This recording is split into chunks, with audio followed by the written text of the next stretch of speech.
Good evening. My name is Corey Duncan, and I'm a senior at Northeastern State University. And my capstone project that I chose to do it over was different times with different leaders, with new leaders, excuse me.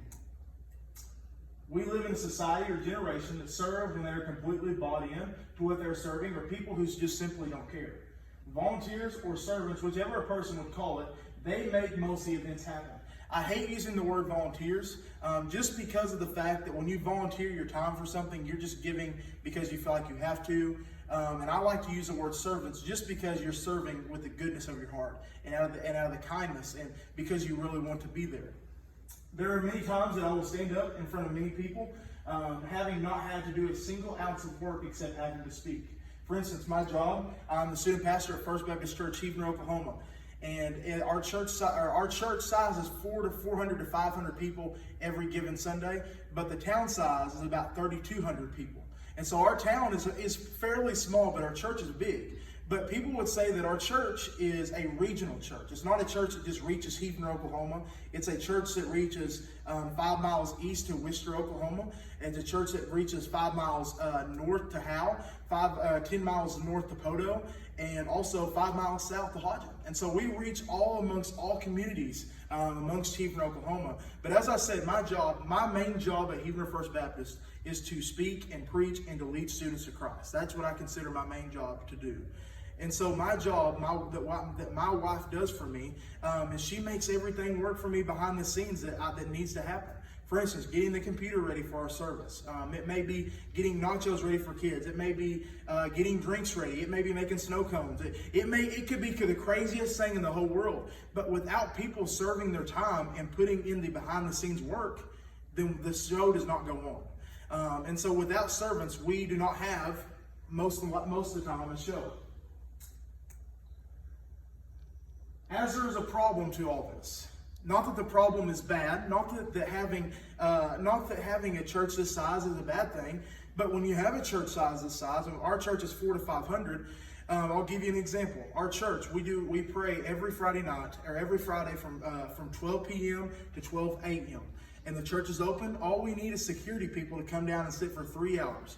And we have a problem with getting people to come down and sit down here for 3 hours just to watch, make sure everybody feels safe. And a church of 400 to 500 with no qualifications to do that, it could be a man or woman, it could be both husband and wife, it could be a family that comes down here. There's a problem when you don't have as many leaders and the pastor has to stand up in front of people to get people to be involved. That's a big problem in our church, and that's a big problem amongst all churches, amongst our size and smaller size. I want to read you this quote, and it's from 6 Reasons Why Church Volunteers Quit.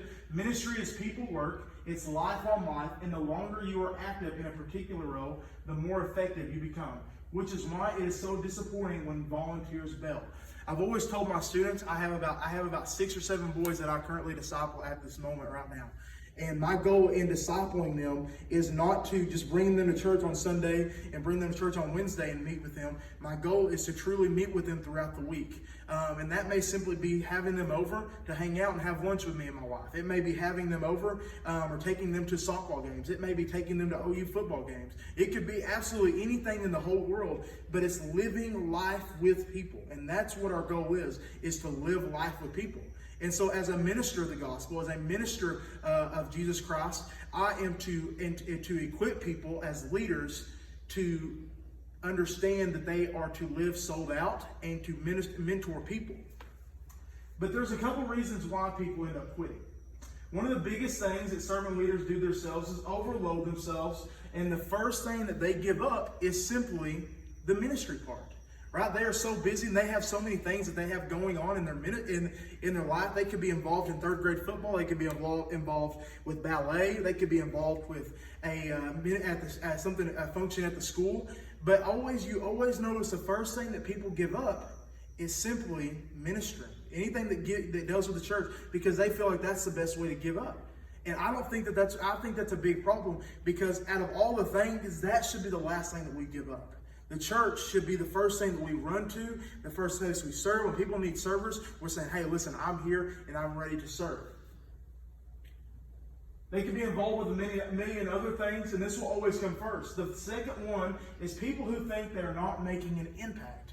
That is probably the second biggest thing, is that many people, I've talked to several leaders, they feel like they don't make such an impact on the students they're dealing with, or the adults that they're trying to make an impact on.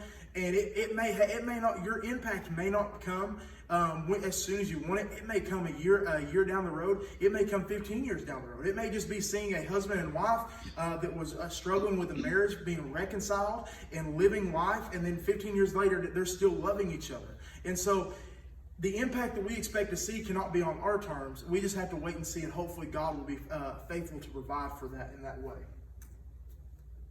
One of the things that I feel for the solutions that is important is that we don't lose the meaning of the message, but make it easier for people to step in to serve. I like this example, for instance. The Oklahoma foster care system, the Oklahoma adoption. Me and my wife were planning on adopting and doing foster care, and we still plan on doing that in the future, but we found out about 11 and a half weeks ago that she is pregnant with our first child, and we're very excited for that, and we look forward to getting to do foster care and to adopt an adoption plan. But the reality is that the foster care and adoption plan is so hard to go through the process because it's so long and gruesome. The fact is that you have to go through background checks and you have to go through home studies. And I understand that completely. And yes, we want that to happen. But the reality is we have to make it a lot simpler so that people can be able to step into that process and people can be able to step in and be faithful to serve in that process. If we want people to serve in our church, we have to make sure we don't lose the meaning of the message, but make it maybe a little bit easier for them to serve. The last thing that I see that we could use as a solution is talking to people face to face. I think it's so important that we don't just text people or don't call or email, but hey, we may meet with them for lunch. We may meet with them at a Bible study. We may meet and have coffee with them. But the important part is that we're meeting face to face, and I'm not just texting and calling them.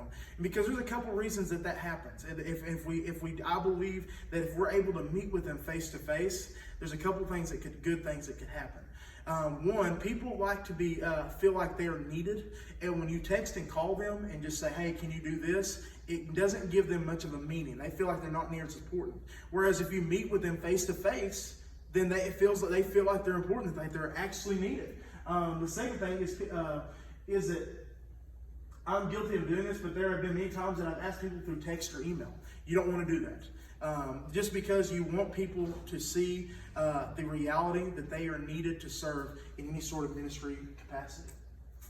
The important part is that at church, we must continue to pray for our brothers and sisters to be strengthened, but also must pray for new brothers and sisters to be sent out to serve the world. That's the most important part that we can do as a church. That's the most important part that I can do as a minister. I have older people that minister. I have new people that are going to step in to minister. The important part is I give them a way to serve, make it simple for them, but also never lose the meaning of the gospel. We take the gospel all over the world every year to many places. We just have to make sure that we are able to reach our area in a better way.